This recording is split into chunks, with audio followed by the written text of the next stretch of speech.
Welcome back, everyone. Today we're going to be shedding light on what reduces your quality of life. So what degrades your quality of life? What undermines your quality of life?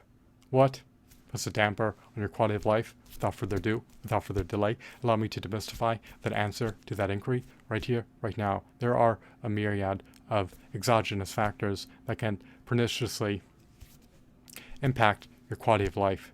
If you succumb to chronic stress, chronic fatigue, chronic burnout, chronic inflammation, and a deleterious, noxious, hazardous, lethal, perilous chronic disease, then it can severely degrade your quality of life. You want to be able to optimize your quality of life. You do not want your quality of life to be in arrears, metaphorically speaking. Furthermore, if you work a dead-end, highly time-consuming, minimum wage, dispiriting, unfulfilling, undesirable, harrowing, distressful, brutally wretched job, then it can also severely undermine your quality of life. Private sector jobs based on voluntary demand are often deemed to be dead-end, highly time-consuming, minimum wage, dispiriting, unfulfilling, undesirable, harrowing, distressful, brutally wretched, ineffably agonizing jobs.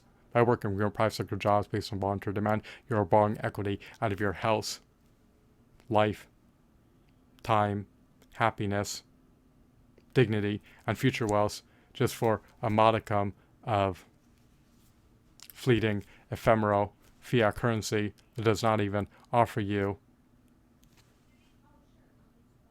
anywhere close to even 1/4 of a subsistence wage.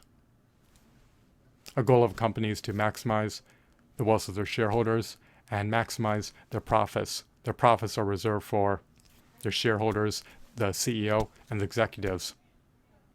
The interests of the employee and employer are diametrically opposed to one another.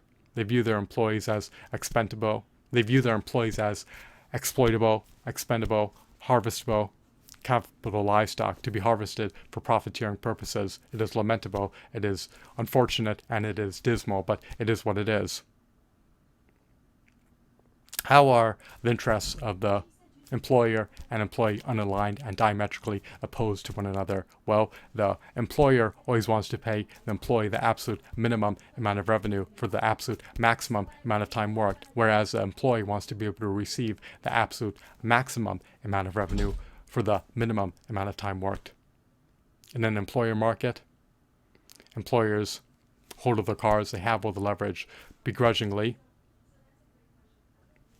employees acquiesce to working these dead-end, highly time-consuming, minimum wage, dispiriting, unfulfilling, undesirable, harrowing, distressful, brutally wretched, real private sector jobs based on voluntary demand, so that they could at least have a modicum of fiat currency to buy some food.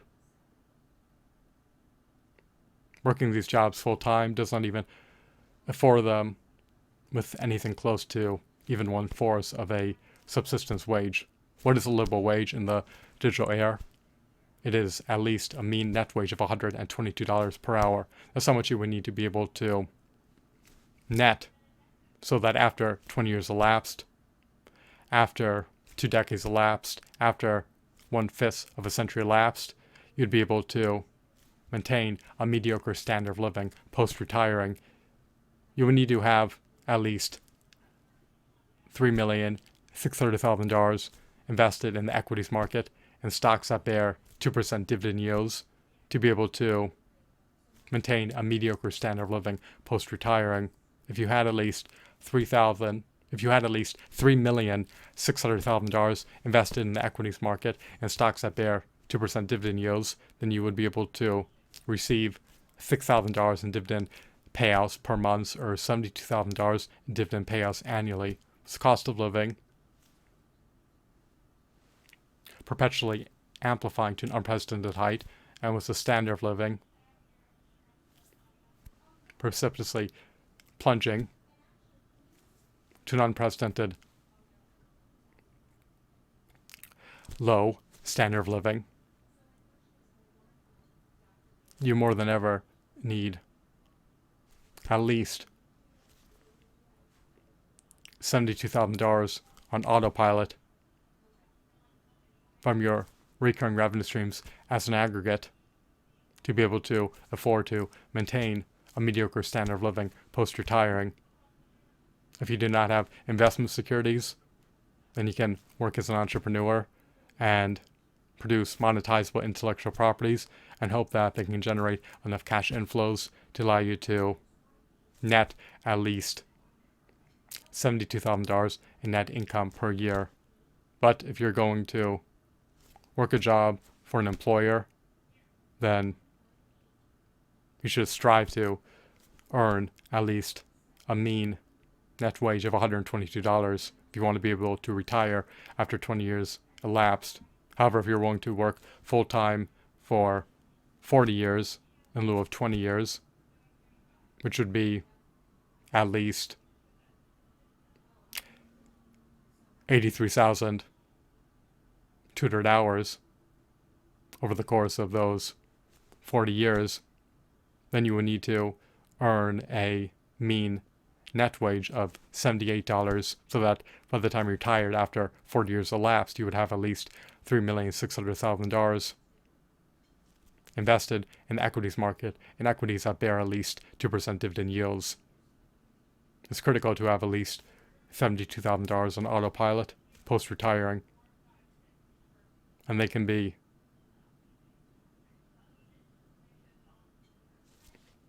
this revenue that you receive on autopilot can be derived from your investment securities. If you're able to earn and subsequently invest at least $3,600,000 either over the course of 20 years or 40 years. In terms of the pay disparity between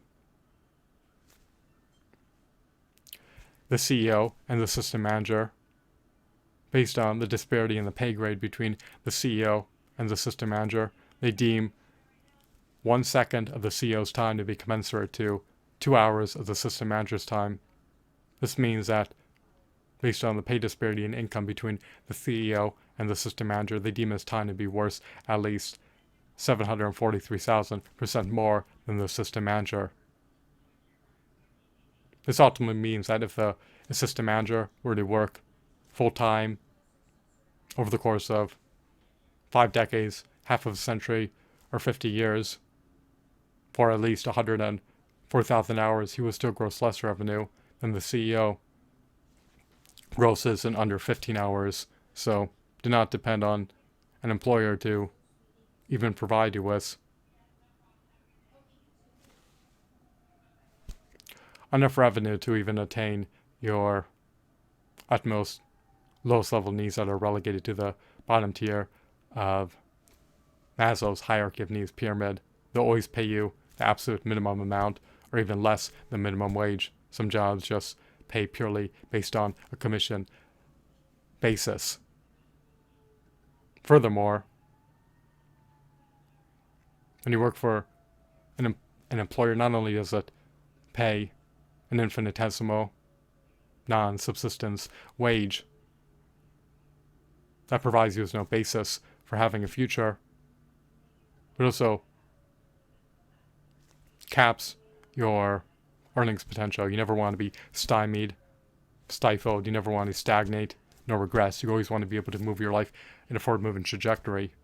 And you never want your income to be tethered to your time. You never want your income to be fettered, to say the least. So, do everything in your purview to wean yourself off of being dependent on an employer to be able to afford to buy food products. And do everything in your purview to cultivate behemoth brands and increase your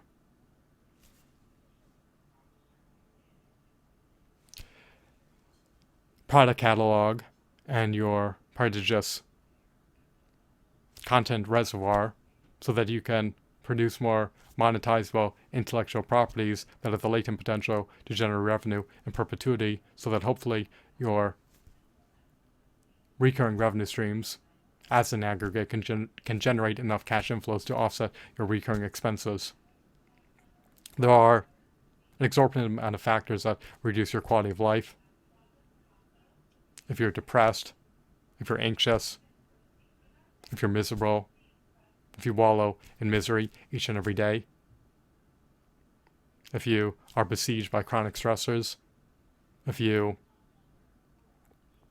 have poor health, if your vessel is inflamed, if you're succumbing to chronic fatigue, chronic burnout, and chronic inflammation, then it will adversely impact every facet of your life and severely reduce your quality of life. It will impinge on every facet of your life. Nothing salubrious can ensue from having an undermined quality of life. So, do everything in your purview to significantly enhance your quality of life. Do not allow your quality of life to be abated, nor eroded, nor compromised. I hope that you found this video to be insightful and enthralling. Have a blissful day. Goodbye.